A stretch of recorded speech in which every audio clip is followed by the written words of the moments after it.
everyone, and welcome back to Bend at Night, a brand new digital series where we dive into the minds of the developers here at Bend Studio to celebrate 30 years of making games. Tonight's episode is Narrative Design. Hey, John, Marlena, thanks for joining me tonight. I appreciate you coming in, and we're going to be talking about narrative, your expertise. Yeah. So, the first question, let's go to Marlena. What is a narrative designer?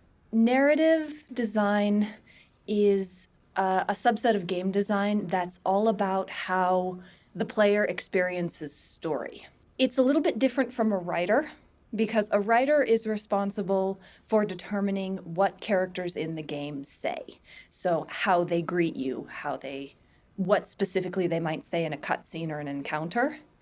Narrative design is about how those lines and other narrative elements are actually given to the player. So it also includes things like when you walk up, does a character speak to you? If you encounter someone in the world, how do they act or how do they behave? It's the cumulative experience that gives you a sense of what this world is. Is there a difference between a narrative designer and a writer? Well, there's writing involved in narrative design, but there's a lot of other things involved.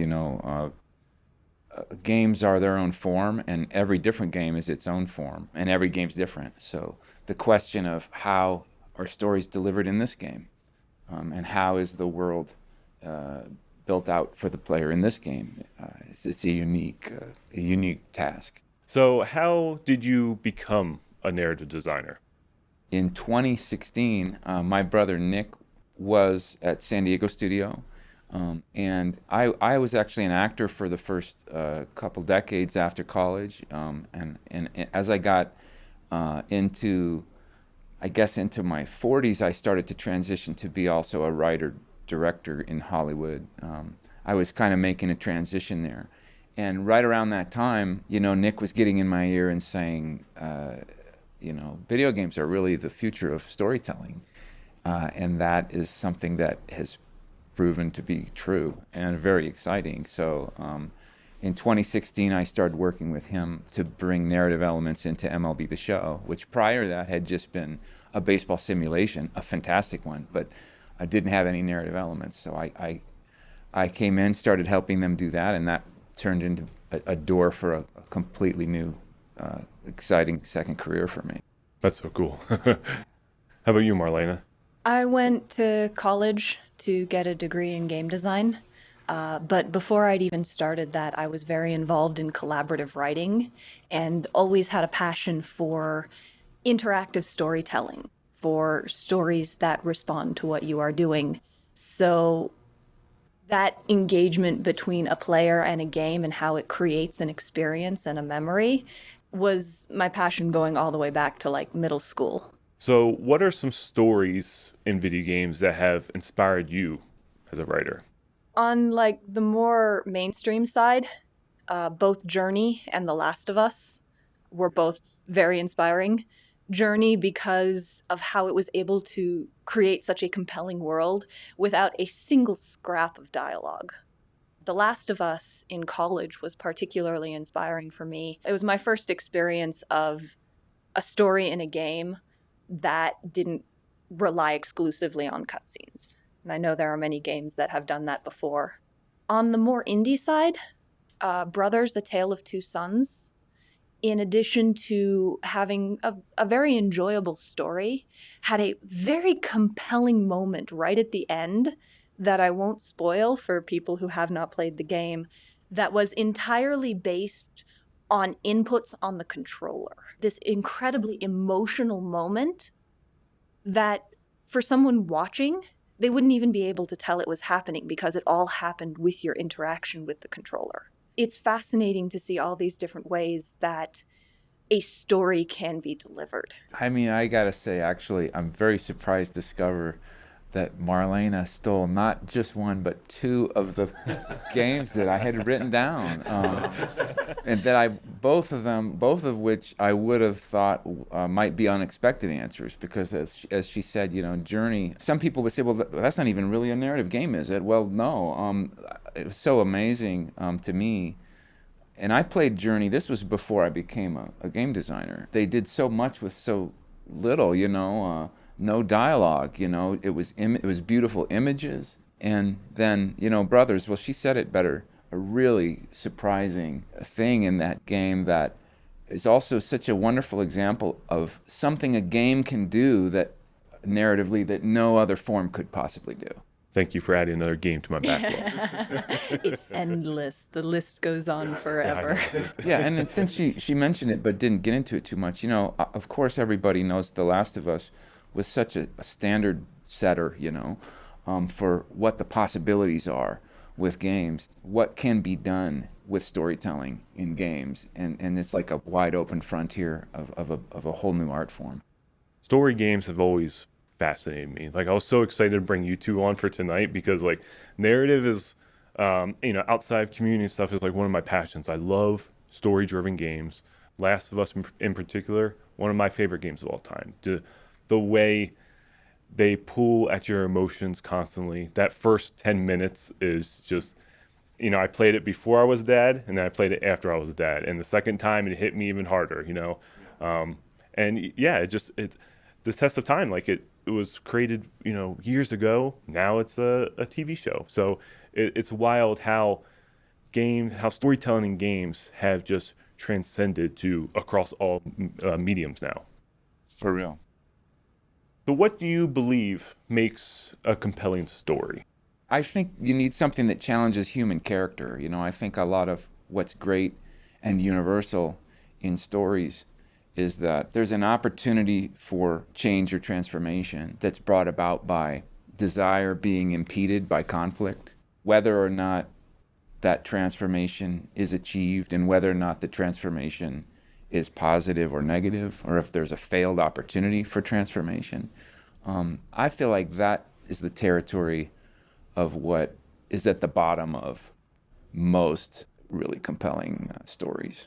In the realm of interactive storytelling, one of these things I love is emergent stories, which are, constructs that we as designers can't even necessarily come up with, that players bring to life in their heads.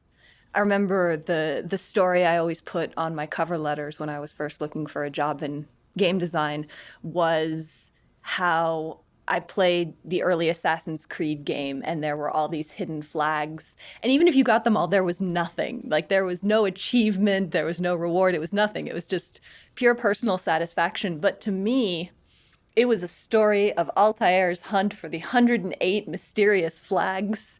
And, like, a story is what captures your attention and imagination and passion. So what happens when you get into that, famous writer's block? How do you get out of it? Do you get in it?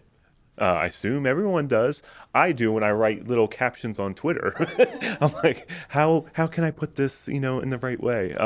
So yeah, when you're struggling with writing, how do you kind of bounce out of that? Well, there's a professional answer to that, and then there's an honest answer to that. The professional answer is, if you want a job as a creative, you cannot have writer's block because your job depends on creativity. If you are not able to be creative on demand, how can you have a job as a creative?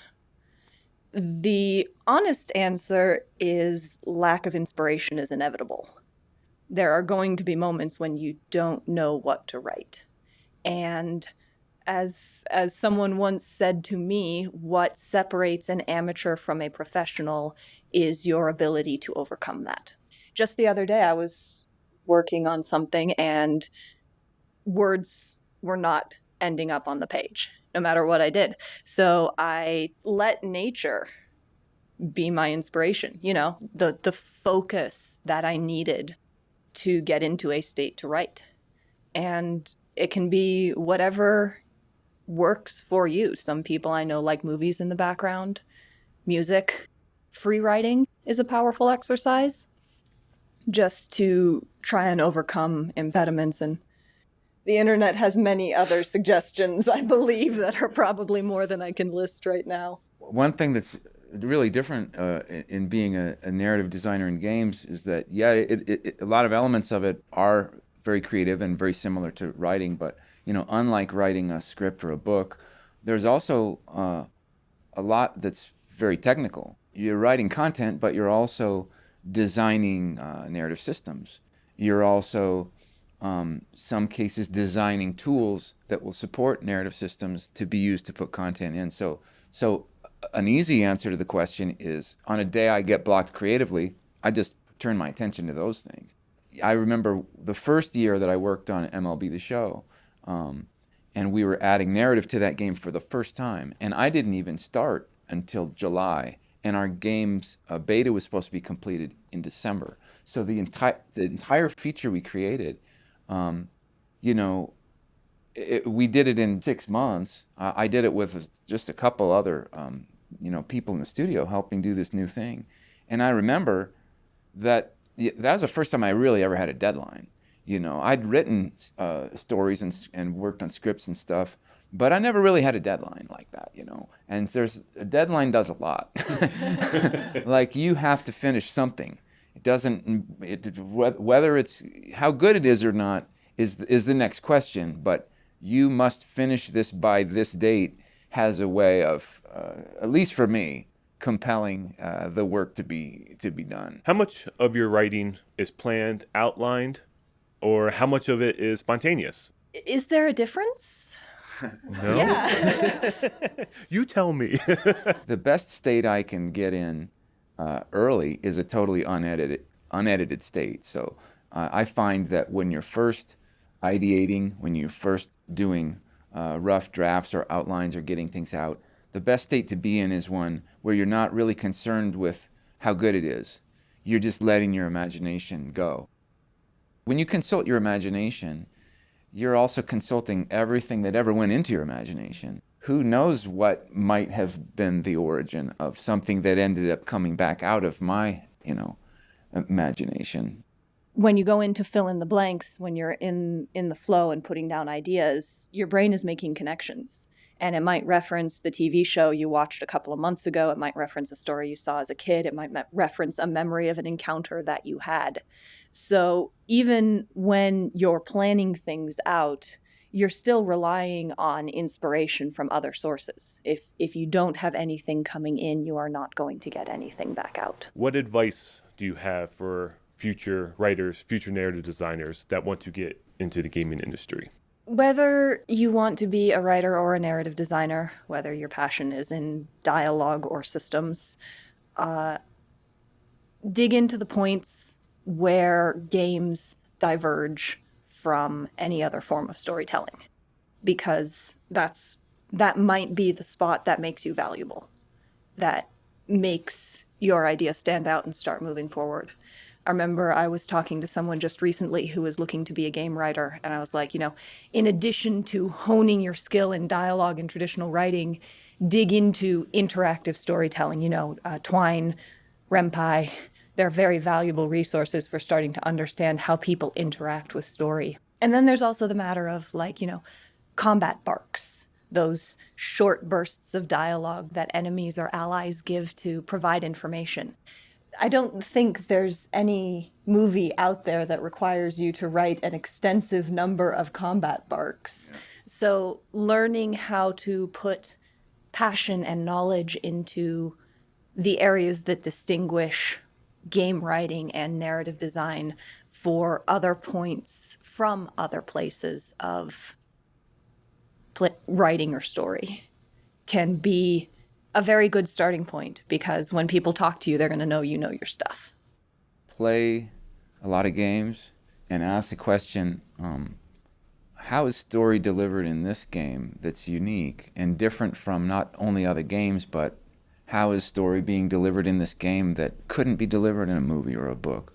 Yes, consult the way that movies tell stories and the way that books tell stories, and the way that plays tell stories, and the way that a painting tells a story. And ask, what's unique about this form? And then come back to games and ask yourself, and ask the games you play, what's unique here, and what's possible here? that isn't possible anywhere else? What's possible in my game idea for storytelling that would move that needle forward? AAA is a narrow industry, especially in narrative design and writing, which are highly competitive fields. And if you're not prepared to hone your craft and keep trying, it's going to be a lot harder. Like, you gotta take risks, push, prove your passion.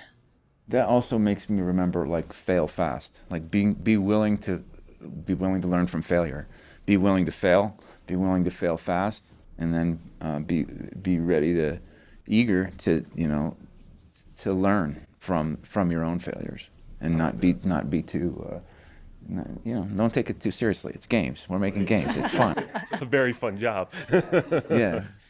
Well, I think I can say on behalf of all of us at the studio that we are very fortunate and confident to have you both leading our narrative drive here. Like I said earlier, narrative was something I was really excited to bring you on, and hearing you both talk and hearing that passion come out of both of you about your craft was just simply just fun to listen to. What I love to do, so happy to do it. Thanks so much, Kevin. Thank you. That wraps up another episode of Bend at Night. Let us know what you think on social media by using hashtag Bend30. You can find us at Bend Studio on Twitter, Instagram, TikTok, and YouTube. We hope to see you next time when we bring on 2 more devs, this time from programming. See you soon. Bend Studio out.